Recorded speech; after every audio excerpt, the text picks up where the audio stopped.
The only winning move. It's the only move? The only winning move. It's the only move? The only winning move. It's the only move? No one can quite believe what they're seeing in the incredible climax to this game, but let's set the scene. It's on Endgame.ai, which is Hans Niemann's new revolution for chess platform. In his own words, they're playing an 18-game blitz match, online chess, 3 minutes each plus 2 seconds a move. That's called excrement, and it is the most incredible climax because after 17 games they can't be split, but Giri's just made a comeback of 3 games in a row, so it comes to this final one, the climax. Someone gets checkmated. It's such a good battle here. We've got Niemann with the white pieces, Giri with black. Let's dive right in, and yes, we get yet another Italian game. I mean, they debated this all day. Who looks the best dressed as an Italian? At least this is my attempt at it using Grok. Not sure which image is more accurate. Any Italians down in the chat, help us out here. Oh, and by the way, if you want to learn these kind of Grandmaster openings or just get more Grandmasterly, do check out the courses at Remote Chess Academy. I don't nearly mention it enough. You know, I do it around Black Friday or Christmas. They're doing Father's Day stuff right now. Big discounts. 36% off this Road to 2000 bundle. You get like 3 courses free in the whole 6-course package. Very, very good. But there's a whole shop of exceptional stuff. Have a look. Link in the description. You know the drill. Really good courses. I've used them many times myself. GM Igor Smirnov. Really good teacher. Now let's crack on with the game here. Knight f6, d3. You can put the bishop in different places, but it goes solid here. Now this knight develops d6 and a3, takes control of b4 and the often overlooked z4. Now we're all exploding. Castles is played, and these are some of the many moves that white can play, but Hans doesn't play any of them. He goes for the quirky bishop d2. I mean, you're either a complete beginner or some deep-ass grandmaster, right, when you play stuff like that. So we get bishop e6 on the board, challenging the strong bishop. Now we get the knight hopping here, and the bishop drops back. What's that all about? Well, we're going to see, because after castles, now you can take, and after pawn recaptures, there's no bishop on e6, so you're not in a fork right now. Where to go with this guy? Well, forward, of course. Hoppington steps that way, and after takes, would you look at that d-file? I mean, it's busier than the St. Louis Chess Club during the Sinkfield Cup 2022. Look at it outside, absolutely buzzing. Few Hans Niemann fangirls there, got the old tank tops on, shades on, banners up, giving him some support. They even love his cool hair. Great to see them out and about. Now we get rook e1, bishop f6 is played here, queen f3, and rook e8 challenges the only open file. Danny Wrench said they're like commodities, open files. The less of them there are, the more precious they get. So we get rook e4 played. Hans whispers rook lift. He's in excellent shape right now. And look at this, for a lash out move, it's pawn b5. You do have to gain some space. You know, it's not so easy to unravel right now. What's the play here? Well, bishop g5. You free a square for the queen. Or here, if takes, Niemann could do that, but he doesn't. He plays the very quirky bishop, excuse me, losing my voice, bishop a5, and it goes after that backwards pawn, and it creates this incredible tactic in just a moment. It's almost like Giri plays into his hands with this move here. If queen takes, it's not actually the best, because queen f6 and rook e8 comes very quickly, even at the cost of the pawn in some lines. So pawn takes is actually best. Very deep stuff to determine that, to be honest. And now bishop f6 is best, because after this one, played in the game, to cover the c7 pawn, then activate the queen, there's this incredible shot, not found, pawn e5 here. Brilliant move, because after takes, you know, isn't that impossible? Here's the second pawn sacrifice. And now there's a double threat to crash through on f7, and of course to crash through here with the bishop. How cool are those lines? But not played. After rook c8, Hans misses it and goes pawn g3. Bit of Lufthansa for the king, hinting at h4 perhaps. The queen now activates, and queen d3, perhaps making way for f4, bishop f6, rook e1, and now Giri really gains some space with that c pawn, but you can't live with it. This one's on the way, so of course, what does Niemann do? He takes on croissant, the most powerful move in chess, bellows it in his best French accent, beautiful etiquette, bishop takes back, and now this one streams back into the game, hitting both sides of the board. Pawn g6 played, you could play h4 now, such a modern style of playing, sometimes to create the fawn pawn, sometimes to capture, but f4 played by Niemann instead. He roars like a mighty chess lion, does expose his king though, it's a double-edged move, also weakens light squares, also weakens the e4 pawn. This is one of the best moves, but this one was played, tuck him back in, and you can already go e5 immediately here, because after takes, pawn takes, there's no bishop takes, or you run into a nasty pin, you're losing a bishop, no f6 because the pawn is pinned, and therefore white's going to force through e6, but okay.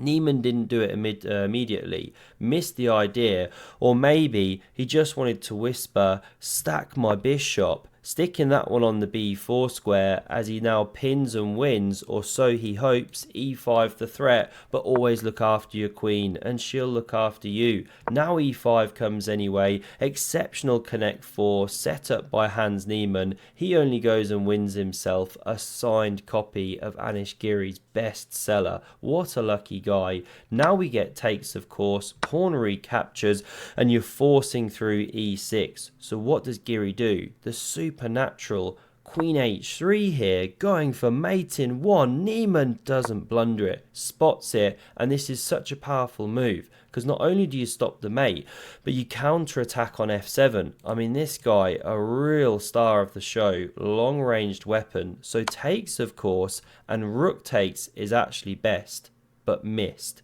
If you do that one, you're converging again here, and there's no rook f8 because the bishop covers the square. So you have to start playing bishop e8. Very ugly, e6 comes, white's doing pretty well. But he goes like this, Hans Niemann, so he keeps the rook on the defense of this pawn, missing the tactic, but now bishop d7.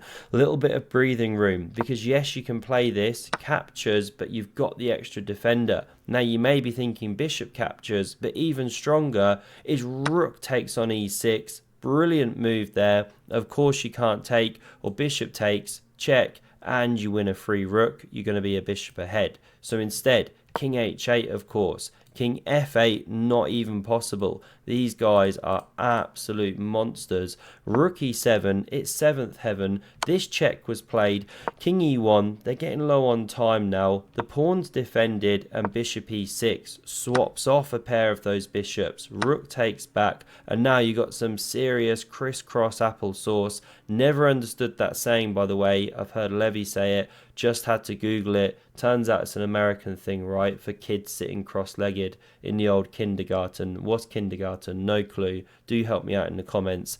And now, of course, if rook takes on c2 here, you're getting branked, or pretty much branked. You're going to have to sacrifice a bishop. Therefore, we get king g8, preparing to meet this rook invasion with king f7 there. And again, you could win the a6 pawn, but then black crashes through. It's counterplay, baby. So king d1 was played, the second best bed. The best was actually king d2, and d3 is one of the nicest counterplay moves, just opening the bishop. c3 is then best, but not played. Rook a8, and I just hate that move on principle. Feel like Magnus or Hikari would just never play that. They know you go active in blitz chess, and look at how Hans now punishes it with rook b6, king f7, check, king back. I mean, you could stagger up, but bishop c5 starts looking dangerous. So this was played, king d2 now, h5 for some breathing room, king d3, rook e8 goes for the invasion, but bishop d2. Love how Hans has pogo sticked back with his bishops in this game. This is why he visualizes it on weekends. For moments like this, every good godmother has her own pogo stick. Rook f8 goes for the invasion, bishop f4 blocks it, but Giri insists with g5. This is more like it. Active play, let's go, hit that pawn, surely you go h4, cemento everything. Well, check. this drops. So you are losing a pawn regardless. Let's run back. H4 not played. Instead, rook b6 goes for the a pawn. Now we see the exchange of prisoners here, and rook g2, rook f2, better moves. But Giri is insistent on putting this rook in jail. I mean, what did the poor guy do to ever offend Anish? Now this one's played. Cementos all of this. What a stinky piece. King f7 is played, but white's just got a free rein on that queen side. The king's well placed, the bishop, everything. There's a simple plan of this and just eating pawns, and then you just run in a pawn and b pawn, right? I mean, it's a hopelessly lost endgame, but Hans Niemann just casually goes for a walk in the park, strolling like a man without a care in the world, allowing rook h2 counterplay. Rook c6 covers that pawn. Remember, the person who wins this wins the entire thing. Such tension on the line here. The king's checked. Of course, Hans steps up. He's so aggressive. Another check would be mate, except for there's this one square. I mean, this little hero's taking g4. So rook e2's now played. Pawn b3, prepares to create the outside passer, so rook d2, probably looking for d3 perhaps, break up the pawns, that sort of thing. So king e4, keeps an eye on it. Now we see the rook check again, king f3, another check, king f4, another check, but this time with the bishop. Really nice geometry here. This one's doing a great job. So Hans goes here, he also could have gone to g5. Now we get takes on g3, and suddenly there's that hint of counterplay. H-pawn running. You know, this is what should be played and wasn't played. Here's one sample line, and apparently this is actually a level position.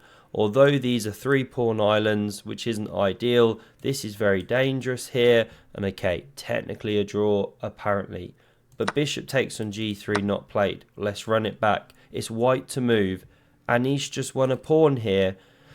What does Hans Niemann do? Going for the ambitious bishop g5, such is his style. But look at that. The evaluation bar poops its pants because there's a checkmate in one move.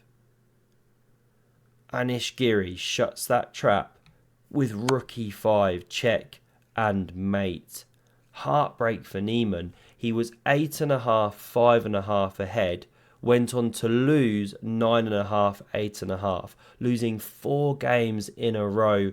Ouch. Now that is some serious endgame.ai.pain. Ouch. Poor guy. He loses $10,000 to Anish. Not aware that Anish had to pay that to Niemann, however, if he lost. Seems like Hans has got a bit of money to play with. Don't know why. Maybe from the settlement with Magnus or something. No clue. But either way, he's got a few bucks he's throwing around, and unfortunately he goes down on this one. The Dubov one went his way on the tie breaks, this one not quite in the final game. Anyway, hope you enjoyed this one. Thanks a lot for watching, and have a look at the video on the screen if you want to see another incredible game by Hans Niemann against Hikaru Nakamura. Thanks a lot, and see you soon.